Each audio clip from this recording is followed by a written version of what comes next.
Paalala, ang tunay na pag-unlad ay walang instant na formula. Ito ay bunga ng tamang pag-iisip, disiplina, at tuloy-tuloy na pagkilos. Madalas bang nauubos agad ang sweldo mo? Narito ang 3 simpleng financial habits na maaari mong simulan ngayon.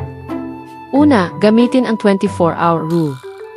Kapag may gusto kang bilhin na hindi naman kailangan, maghintay muna ng 24 oras bago magdesisyon. Madalas, mawawala ang bugso ng emosyon at maiiwasan ang impulse buying. Pangalawa, unahin ang ipon gamit ang 70%, 20%, 10% rule. Ilaan ang 70% ng kita sa pang-araw-araw na gastusin, 20% sa savings o emergency fund, at 10% sa personal na luho o reward.